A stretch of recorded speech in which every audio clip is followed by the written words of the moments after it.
அதான் உண்மை. அப்ப நீங்க கோவத்தை என்ஜாய் பண்றீங்க. என்ஜாய் பண்றேன், எக்ஸ்ட்ரீமாவும் நான் காணாம போயிடுவேன், போடான்றுவேன்.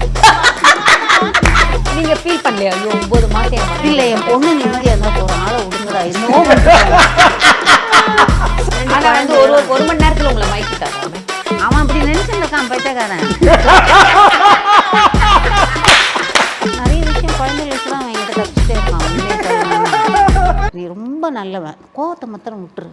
அது எல்லாரும் ஏதாவது ஒரு ஹாபிட் இருக்கணுமே, அந்த கோவத்தை மட்டும் விட்டா இல்ல, நல்லது. கோவத்தை விட்டுட்டா சஞ்சீவும் இல்லாம போயிடுவான், அதுதான் அதுல பிரச்சனையே. அதான் உண்மை. அப்ப நீங்க கோவத்தை என்ஜாய் பண்றீங்க. என்ஜாய் பண்றேன், எக்ஸ்ட்ரீமாவும் நான் காணாம போயிடுவேன். ஃபோனும் எடுக்க மாட்டேன், ஃபோனை சுவிட்ச் ஆஃப் பண்ணி வச்சுடுவேன். நல்ல பியூட்டிஃபுல்லா பேசுறேன். கரெக்ட். ஃபோன் ஆஃப் பண்ணி வச்சிருவீங்க. ஆஃப் பண்ணி வச்சுடுவேன்.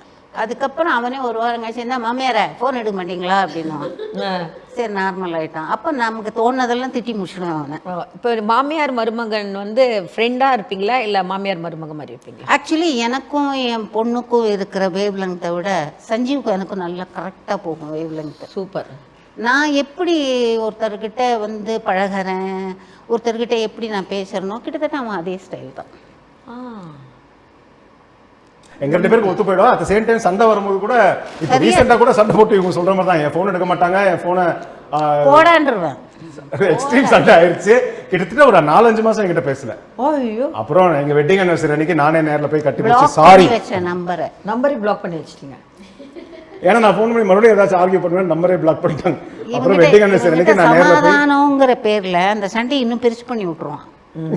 அதுக்கு நம்ம வந்து அந்த நம்பரே வாண்டான்னு வச்சுட்டேன் ஒரு வருஷத்துக்கு. கிட்டத்தட்ட 9 months.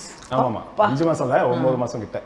நீங்க ஃபீல் பண்ணலையா? ஐயோ 9 மாசம் என் மருமகன் இல்ல, என் பொண்ணு நிம்மதியா இருந்தா போறோம், ஆளை விடுங்கடா இன்னும். So sweet யம்மா.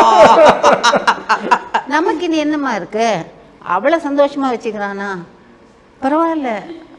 இந்த மாதிரி ஒரு மாமியார் கிடைக்க கொடுத்து வச்சு அவங்க நான் தான் இப்போ அவங்க வரதுக்கு முன்னாடியே சொன்னேன், அவங்க சூப்பர். உண்மையை சொல்லுனா கல்யாணத்தில் நான் ரொம்ப எகென்ஸ்டாக இருந்தேன் இவனுக்கு. வேண்டவே வேண்டாம், மாப்பிள்ளையெல்லாம் பார்த்துட்டேன், நிச்சயமெல்லாம் பண்ணுற லெவலில் காலை வாரி விட்டு ஓடிட்டா முடியாது. அப்புறம் அந்த 1 மணி நேரம் அவங்க கிட்ட ஃபோன் பேசினது தான் அவங்க மனசு மாறி. ஆனால் அந்த புண்ணியமான காரியத்தை பண்ணதும் ஒரு ஆள் இருக்கான். இந்த 2 பேரையும் அப்படி சேர்த்து அந்த கல்யாண லெவலுக்கு கொண்டு வச்சது. ஆமா ஆமா, அவன் தான் அந்த புண்ணியமான காரியம் எல்லாம் பண்ணி வச்சான். ஆனா வந்து ஒரு மணி நேரத்துல உங்களை மயக்கிட்டாராமே. அவன் அப்படி நினைச்சுட்டு இருக்கான் பைத்தியக்காரன்.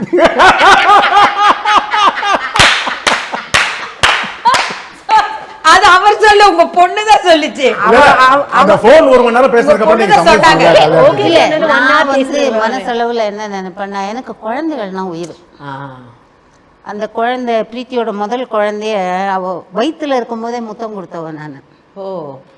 ஏன்னா அவ கல்யாணம் ஆகி ஒரு குழந்தை பெற்று நம்ம கையில் கொடுக்கணும் ரொம்ப ஆசைப்பட்டவன் நான். ஸோ அந்த குழந்தைகளுக்காக நான் இவனை நிறைய விஷயங்களில் மன்னிப்பேன். நிறைய விஷயம் குழந்தைகளை வச்சு தான் அவன் என்கிட்ட தப்பிச்சுட்டே இருக்கான். உண்மையை சொல்லணும்னா அந்த 1 மணி நேரம் எப்படி பேசினார் உங்ககிட்ட? ரொம்ப நல்லவரா. ஓ, ரொம்ப நல்லவரா. ரொம்ப ரொம்ப நல்லவரா. அவன் நல்லவன் தானே?